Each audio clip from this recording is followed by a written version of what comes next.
दोस्तों आज की इस वीडियो में हम जानेंगे कि पीएम किसान सम्मान निधि योजना के लिए आप कैसे अप्लाई करेंगे, कैसे रजिस्ट्रेशन करेंगे। अगर आपको पीएम किसान सम्मान निधि योजना के तहत सालाना जो 6,000 रुपये का बेनिफिट सभी किसान भाइयों को दिया जाता है, अगर आपको वो बेनिफिट्स नहीं मिलता है तो इसके लिए आपको रजिस्ट्रेशन करना पड़ेगा। तो कैसे आपको रजिस्ट्रेशन करना है, इसका कंप्लीट प्रोसेस आज की इस वीडियो में हम आपको स्टेप बाय स्टेप दिखाने वाले हैं। तो आपसे रिक्वेस्ट है कि आप इस वीडियो को कंप्लीट देखें। वीडियो अच्छा लगे तो वीडियो को लाइक एंड शेयर जरूर कर दे। तो चलिए शुरू करते हैं।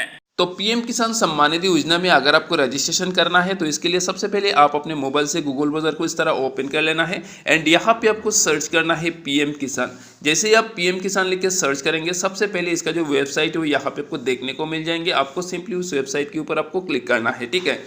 जैसे ही आप क्लिक करेंगे, क्लिक करने के बाद आपके सामने नेक्स्ट इंटरफेस कुछ इसी प्रकार से ओपन हो जाएगा, जैसे कि आप यहाँ पे देख सकते हैं, ठीक है। यहाँ पे आपको थोड़ा स्क्रॉल करके नीचे आना है। नीचे आने के बाद सबसे ऊपर यहाँ पे आप देखेंगे न्यू फार्मर रजिस्ट्रेशन, ठीक है। और इसके बाद यहाँ पे eKYC दिए गए हैं और नीचे यहाँ पे नो योर स्टेटस दिए गए हैं, ठीक है।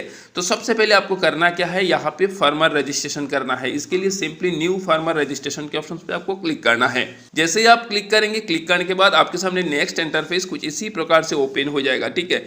यहाँ पे आने के बाद पूरा स्क्रॉल करके नीचे आना है। नीचे आएंगे तो सबसे पहले यहाँ पे आप देखेंगे रूरल फार्मर रजिस्ट्रेशन, यानी अगर आप ग्रामीण क्षेत्र से है तो यहाँ पे रूरल फार्मर रजिस्ट्रेशन को सिलेक्ट करेंगे। अगर आप शहरी क्षेत्रों से है तो यहाँ पे अर्बन फार्मर रजिस्ट्रेशन को आपको सिलेक्ट करना है, ठीक है। इसके बाद यहाँ पे आपका जो आधार कार्ड नंबर है, आधार कार्ड नंबर को यहाँ पे दर्ज करना है। इसके बाद नीचे यहाँ पे आधार लिंक मोबाइल नंबर को यहाँ पे आपको एंटर करना है। नीचे आपका जो स्टेट है, स्टेट को यहाँ पे आपको सिलेक्ट करना है। इसके बाद यहाँ पे एक कैप्चा कोड दिए गए हैं, इस कैप्चा कोड को आपको यहाँ पे फिल करना है एंड सिंपली गेट ओटीपी पर क्लिक करना है, ठीक है।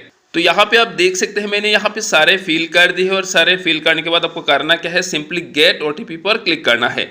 जैसे ही आप गेट ओटीपी के ऑप्शंस पे क्लिक करेंगे, क्लिक करने के बाद आपके आधार रजिस्टर्ड मोबाइल नंबर पर एक ओटीपी आएगा। उस ओटीपी को आपको यहाँ पे एंटर करना है। इसके बाद नीचे यहाँ पे कैप्चा दिए गए हैं, इस कैप्चा कोड को यहाँ पे फिल करना है एंड सिंपली सबमिट के ऑप्शंस पे क्लिक कर देना है। जैसे ही आप सबमिट के ऑप्शंस पे क्लिक करोगे, क्लिक करने के बाद आपके सामने नेक्स्ट इंटरफेस कुछ इसी प्रकार से ओपन हो जाएगा, ठीक है।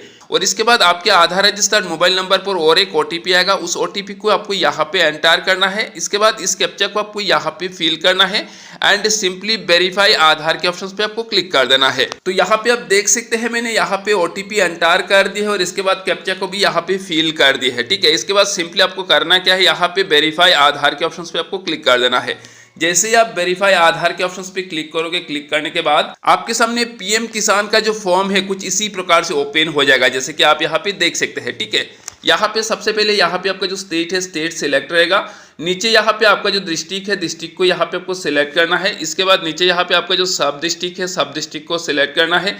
इसके बाद नीचे यहाँ पे आपका जो ब्लॉक है, ब्लॉक को यहाँ पे आपको सिलेक्ट कर लेना है, ठीक है। इसके बाद नीचे आता है विलेज, विलेज के ऑप्शंस पे यहाँ पे क्लिक करके आपका जो विलेज है, विलेज को यहाँ से आपको सिलेक्ट कर लेना है, ठीक है। इसके बाद नीचे आता है फार्मर पर्सनल डिटेल्स। यहाँ पे सबसे पहले आपके आधार कार्ड के थ्रू आपका जो नाम है वो फेच होके आ जाएगा। नीचे आपका जो जेंडर है वो भी ऑटोमेटिक सिलेक्ट हो जाएगा, ठीक है। इसके बाद नीचे आपको यहाँ पे कैटेगरी सिलेक्ट करना है। यहाँ पे सिंपली क्लिक करके आपका जो कैटेगरी है, कैटेगरी को यहाँ से आपको सिलेक्ट कर लेना है, ठीक है।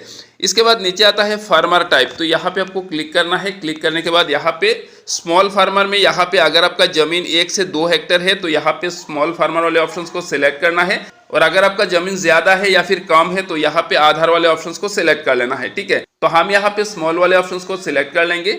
और इसके बाद नीचे आता है सिलेक्ट आईडी टाइप, तो यहाँ पे आधार वाले ऑप्शन सिलेक्ट किए गए हैं। और नीचे यहाँ पे आपका जो आइडेंटिटी प्रूफ है वो यहाँ पे आधार ही सिलेक्ट रहेगा, ठीक है। यहाँ पे आपको कुछ करने की ज़रूरत नहीं है, आपको नीचे आना है। नीचे आएंगे तो यहाँ पे एड्रेस वगैरह सारे ऑटोमेटिक आपके आधार कार्ड के थ्रू फेच होके आ जाएगा।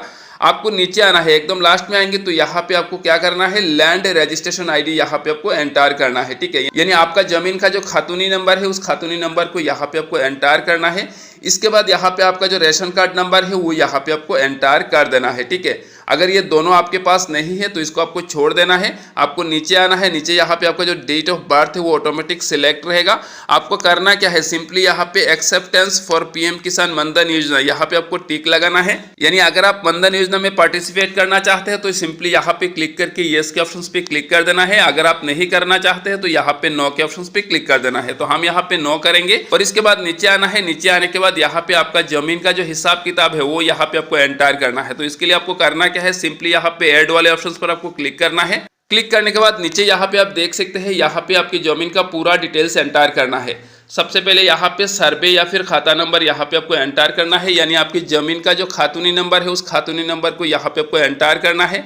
इसके बाद दाग खसरा नंबर जो है वो यहाँ पे आपको एंटर करना है और जमीन का जो एरिया है वो यहाँ पे आपको टाइप कर देना है, ठीक है। इसके बाद नीचे आता है लैंड ट्रांसफर स्टेटस, यानी आपके पास जो जमीन है वो 1/2/2019 से पहले का है या फिर इसके बाद का है, यहाँ से आपको सिलेक्ट कर लेना है, ठीक है। अगर पहले का है तो यहाँ पे बिफोर 1/2/2019 को सिलेक्ट कर लेना है और अगर इसके बाद का है तो यहाँ पे आफ्टर 1/2/2019 को सिलेक्ट कर लेना है, ठीक है। वो अपने हिसाब से आप सिलेक्ट कर लेना है, ठीक है। इसके बाद आपको करना क्या है, सिंपली यहाँ पे लैंड ट्रांसफर डिटेल्स, यानी आपको जो जमीन मिला है वो किस प्रकार से मिला है यहाँ पे क्लिक करना है।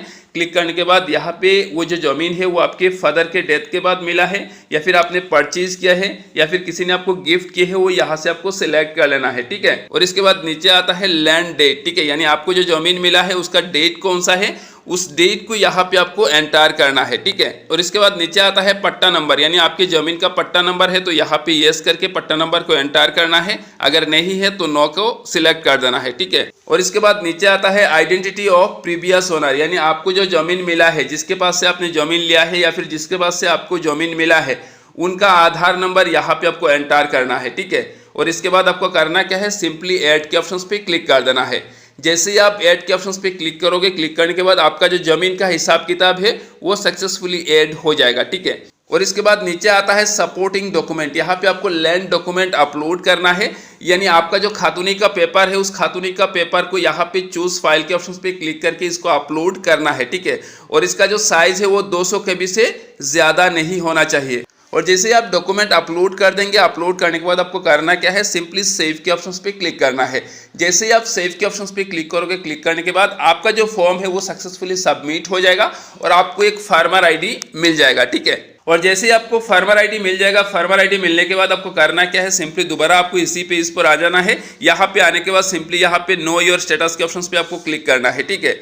क्लिक करने के बाद यहाँ पे आपको जो रजिस्ट्रेशन नंबर मिला है, यानी जो आपको आईडी नंबर मिला है, उस आईडी नंबर को यहाँ पे आपको एंटर करना है। इस कैप्चा को आपको यहाँ पे फिल करना है एंड गेट OTP पर क्लिक करना है, ठीक है। जैसे ही आप गेट OTP पर क्लिक करेंगे, क्लिक करने के बाद नीचे यहाँ पे सारे डिटेल्स शो हो जाएगा। आपका जो फॉर्म है वो अप्रूव हुआ है या फिर डिसअप्रूव हुआ है वो यहाँ पे आपको देखने को मिल जाएंगे, ठीक है। तो अगर आपका फॉर्म यहाँ पे अप्रूव हो जाता है, अप्रूव होने के बाद सरकार द्वारा जब भी नेक्स्ट इंस्टॉलमेंट का पैसा आपके आधार कार्ड के थ्रू भेजा जाएगा तो आपके आधार कार्ड के साथ डीबीटी लिंक बैंक अकाउंट में रिसीव होना शुरू हो जाएगा, ठीक है। तो कुछ इसी तरीके से आप न्यू फार्मर के लिए रजिस्ट्रेशन कर सकते हैं। आई होप कि वीडियो आपको पसंद आए होंगे। वीडियो पसंद आए तो वीडियो को लाइक करें, शेयर करें और चैनल को सब्सक्राइब करना ना भूलें। मिलते हैं एक नए वीडियो के साथ। जय हिंद, जय भारत।